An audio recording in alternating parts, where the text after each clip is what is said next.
Le rendez-vous des livres, voici le coup de cœur de Charlotte du blog L'Insatiable Charlotte. Bonsoir Charlotte. Bonsoir. Entre vos mains, un récit, La Nuit de Bombay, récit signé Michel Fitoussi. Récit romanesque. Oui. Michel Fitoussi, on la connaît parce qu'elle a été grand reporter à Elle notamment. Et elle se trouvait à Bombay, à Pondichéry, pas à Bombay justement, en novembre 2008, où il y a eu les attentats. On en a entendu parler, je pense qu'on s'en souvient encore. C'est des attentats qui ont duré 3 jours sur des lieux symboliques.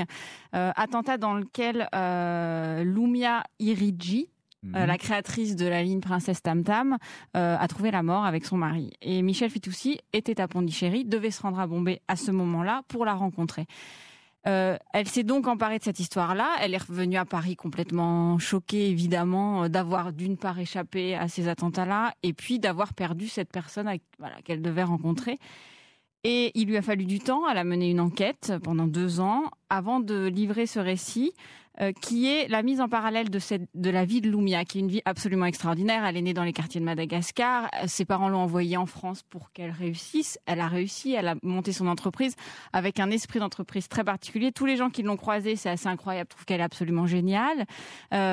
Excusez-moi, mais Princesse Tam Tam, ce sont des vêtements, des c'est vêtements, ça, de la lingerie. De la lingerie. De la lingerie. Ah, c'est pour ça que je ne connais pas. De la lingerie, oui. Mais c'est ça qui est amusant, c'est qu'elle vient d'une famille où le père est croyant musulman et qui, en fait, a poussé quand même ses filles à faire ça dans un domaine, un peu particulier, un peu léger. Et elle a eu une vie incroyable. Et donc, elle retrace ce parcours-là. Et en parallèle, elle retrace la fomentation de ces attentats de A à Z. C'est-à-dire que là, on en apprend vraiment sur l'embrigadement des jeunes, la façon dont ils ont préparé, parce que c'est digne, malheureusement, d'un scénario de film. C'est vraiment...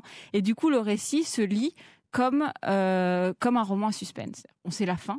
Elle est inévitable, mais elle arrive à nous passionner et c'est un récit dans lequel on apprend beaucoup.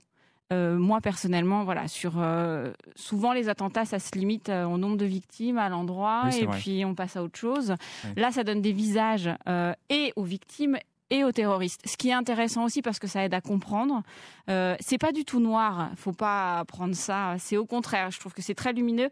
En plus, Lumia avait vraiment une vie débordante et c'est une leçon de vie en fait. On referme le livre un peu bouleversé quand même par cette histoire, mais en ayant appris beaucoup de choses et en se disant, bon allez, maintenant on y va et chaque jour est une nouvelle vie et on en profite parce que c'est vraiment ce qui ressort de ce récit-là et qui est écrit comme un roman, qui se lit vraiment facilement. Une invitation à vivre pleinement, c'est ce roman, donc récit romanesque. Récit romanesque, très exactement, puisqu'il y a une part de vérité tout est vrai, et tout de est biographie. Vrai. Mais tout est la vrai, façon dont c'est écrit, on le lit comme un roman. Comme un roman. Très bien, c'est donc La Nuit de Bombay, c'est votre coup de cœur, Charlotte, récit romanesque de Michel Fitoussi. L'éditeur, c'est Versilio.